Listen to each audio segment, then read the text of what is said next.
நம்மோடு பேசுவதற்காக பத்திரிகையாளர் திரு சிவப்பிரியன் இணைப்பில் இருக்கிறார்.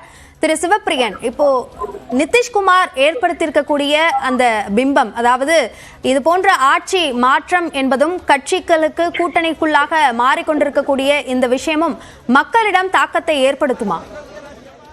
இல்ல, இந்த முறை ஏற்படுத்தும் அப்படிங்கிறது தான் என்னுடைய கருத்தா இருக்கிறது. ஏன்னு பாத்தீங்கன்னா, இது முதல் முறையா இல்ல.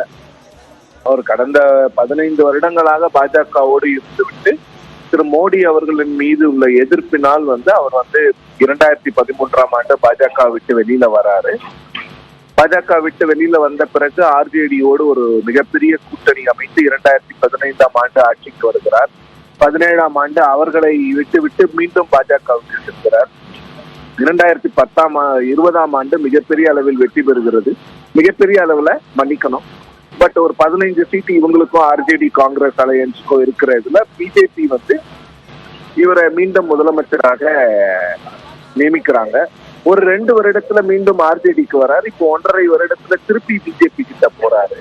ஆனா 2017 போன நிதிஷ்குமாருக்கும் 2024 பாஜகவிடம் செல்லும் நிதிஷ்குமாருக்கும் மிகப்பெரிய வித்தியாசம் இருக்கிறது. ஏன்னா ஜேடியூக்கு இன்னைக்கு 45 சீட்டு மட்டும்தான் அசம்பிளியில இருக்கு. பாஜகவுக்கு தான் கிட்டத்தட்ட 70 இடங்கள் இருக்கின்ற அந்த சிச்சுவேஷன்ல பாத்தீங்கன்னா பாஜகவை நம்பிதான் இவர் ஆட்சி செய்ய வேண்டிய ஒரு சூழ்நிலை இருக்கிறது.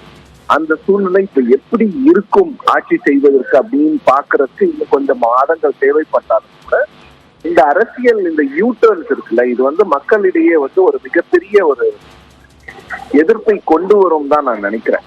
என்னதான் நீங்க திரு மோடி அவர்களுடைய இமேஜை வச்சு பாஜகவும் ஐக்கிய ஜனதா தளமும் இப்ப மக்கள்கிட்ட சென்றாலும் கூட இந்த ஒரு நெருடல் மக்களுக்கு இருந்து கொண்டே இருக்கும் தான் நினைக்கிறேன். ஏன்னா ஒரு முறை இல்ல, 2 முறை இல்ல, ஒவ்வொரு முறையும் இவர் இதை செய்து கொண்டிருக்கிறார். இப்ப இவர் 2022ஆம் ஆண்டு வெளியில வந்த பிறகு கடுமையாக பாஜகவை சாடினார் நிதிஷ்குமார். இப்ப அதுக்கெல்லாம் என்ன ஜஸ்டிபிகேஷன் கொடுக்க போறாரு அப்படிங்கிறதுக்கு இன்னொரு பக்கம் நிதிஷ்குமார் அவர்கள் ஆட்சியில் நடைபெற்ற அந்த ஜாதிவாரி கணக்கெடுப்பை பாஜக கடுமையா எதிர்த்து, இப்ப பாஜக அதற்கான எதிர்வினைகளை அதை எப்படி சப்போர்ட் பண்ண போறாங்கிறது பொறுத்திருந்து பார்க்கணும்.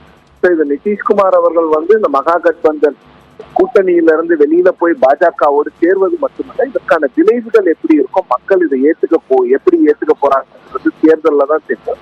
இதையெல்லாம் மீறி இந்தியா கூட்டணியில் நிதிஷ்குமார் மிகப்பெரிய அங்கம் வகித்தாலும் கூட அவருக்கு அந்த கூட்டணியில் தகுந்த மரியாதை கொடுக்கப்படலைன்னு அவர் நினைச்சாரு. ஏன்னா அவரை பிரதமராக முன்னிறுத்துவார்கள், பிரதமர் வேட்பாளராக முன்னிறுத்துவார்கள் என்று அவர் எதிர்பார்த்தார்.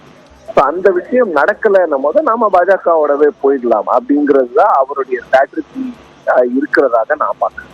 என்றாலும் கூட அந்த வாய்ப்பு அவருக்கு கிடைக்காது தானே. அப்போ இந்தியா கூட்டணிக்கு தன்னோட ஆதரவை கொடுக்காத அந்த எதிர்ப்பு காமிக்கிறதுக்காக மட்டும்தான் இந்த முடிவை அவர் எடுத்திருக்காரா? ஆமா, நிச்சயமா. என்னன்னு பாத்தீங்கன்னா, ஏற்கனவே அவர் மோடியை எதிர்த்து விட்டு மீண்டும் மோடி தலைமையிலான பாஜகவுக்கு சென்றார். இப்ப திருப்பி எதிர்க்கிறாரு. பாஜக சேர்த்துக்கக்கூடிய நிலையில இருக்கும் போது அவருக்கு ஒன்றும் பிரச்சனையே இல்லையே. யாராவது ஒருத்தர் இல்ல, நீங்க இத்தனை முறை அணி மாறி இருக்கீங்க, உங்களை சேர்த்துக்க மாட்டோம், எந்த அரசியல் கட்சிகளும் முடிவெடுப்பதில்லை. பாஜக முடிவெடுக்காத பட்சத்தில் அவருக்கு பிரச்சனையே இல்லைல்ல. அவர் இங்க அவர் கேட்டது கிடைக்கல, ஸோ பிஜேபிக்கு நாம போயிடுவோம் அப்படிங்கிற ஒரு எண்ணத்தில் தான் அவர் இருப்பதாக எனக்கு தெரியும். ஸோ எப்படியும் பிரதமர் வேட்பாளர் கிடைக்க போதில்லை, ஸோ பாஜகவோடவே இணக்கமா இருந்துருவோமே அப்படிங்கிற ஒரு முடிவை தான் அவர் எடுத்திருப்பதாக நான் பார்க்கிறேன். நிதிஷ்குமார் இது போன்ற முடிவுகளை எடுத்திருப்பது என்பது ஒருபுறம் இருந்தாலும், பாஜக இந்த முடிவை எடுத்திருப்பதற்கான காரணம் என்பது குறித்தும் நாம் இதில் பேச வேண்டியிருக்கிறது. அதற்கு முன்னதாக இணைப்பிலே இருங்கள் திரு சிவப்பிரியன்.